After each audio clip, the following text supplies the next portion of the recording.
Hello, guys. I would like to welcome you into my 15.1 final project for mechanisms and materials.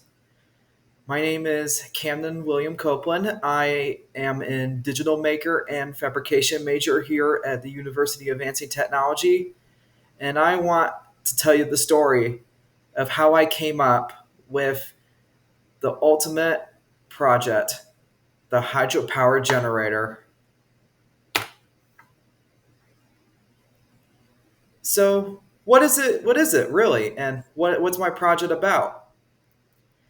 This first came up as a really good dealer's choice. I wanted to fully focus on making something very eco-friendly while it's a real while making it a very manageable device, and yet producing electricity with the power of Mother Nature's incredible forces. And one of those incredible forces is water. What does it mostly do? You got to run it underwater. And you got to run it with flowing water in order for it to work. The water must be flowing in the paddle wheel, and then as that paddle wheel spins, it generates electricity. Think of it as like a car is like how a start up a car. You turn the key, and then the starter motor powers up, turns the crankshaft and all of that stuff, the crankshaft timing, all that in a car engine. It starts right up with sparks and electrical stuff, and the engine connects to an alternator, which the alternator produces electricity.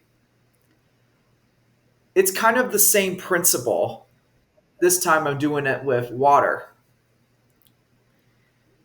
What applications can it be used for? Well, it can be used for so many things. For so many things, like put in a USB port trying to charge your phone, but the wall outlets aren't working. The power, if the power goes out in your house and you need a special backup generator that works with the outside elements. It performs very similar to like a regular generator.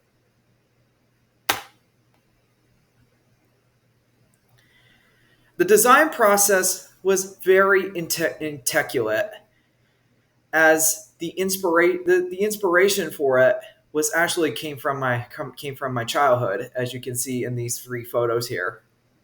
I was about to like 5 or 10 years of age, all the way back in like 2015 or 2016.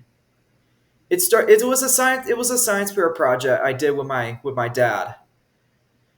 As you can see in these pictures, we went to Home Depot, got all the materials we needed, and we started fabricating it together. But it turns out that we needed more force for the paddle wheel to spin and generate electricity and voltage. And so we ended up buying a little model kit from Fames and Cosmos on the hydropower. As you can see to the bottom image right here.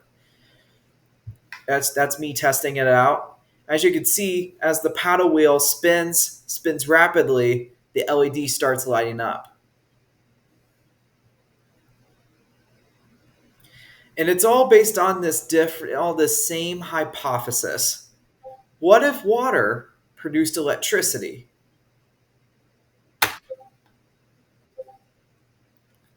And now, 9 years later, when I was given 7.1, when the dealer's choice came up, that same project came into my mind. I thought, what if I made that same thing again? But this time turn it into a really good everyday use that people will want to have. But make it transportable, small, and very compact. And so I had to go back to some research again. I had to do a little bit of intense research on hydropower and finding some example images on these online generators.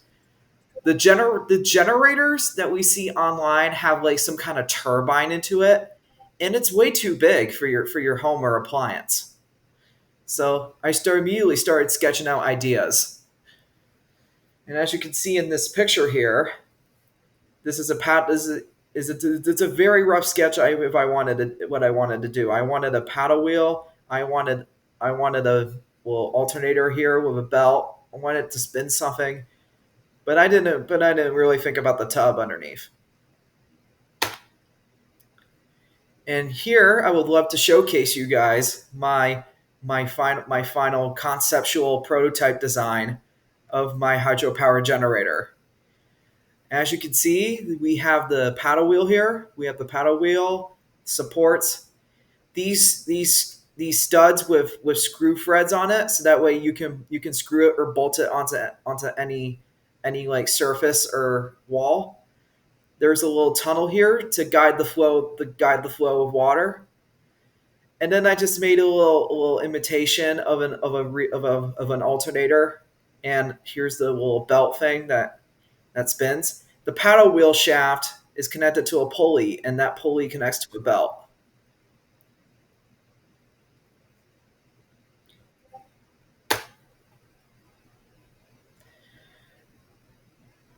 I don't have an actual video of me demonstrating this because I didn't have the proper time and management to demonstrate this project in real life.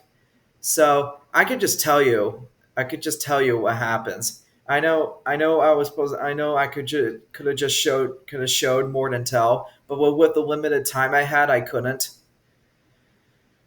but I couldn't. So here's a little step by step. Rainfall falls into this tunnel here. So this tunnel here will control the flow of the water. And then that flow is transferred to the paddle wheel, causing it to spin either left or B right.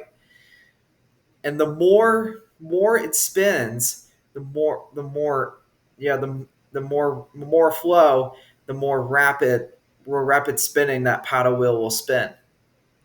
And then the spinning force is transferred to the shaft here to a pulley here, and then it connects to a belt, and then the alternate, and then a special alternate, and then the alternator, which will connect, and which will connect to another pulley here.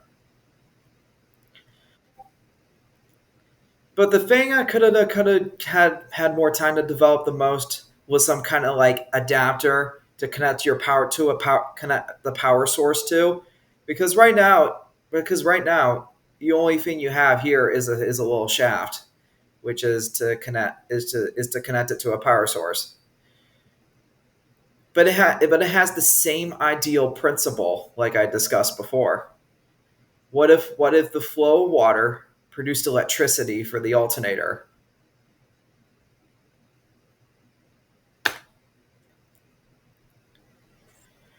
And here is all the intense research I had to look up.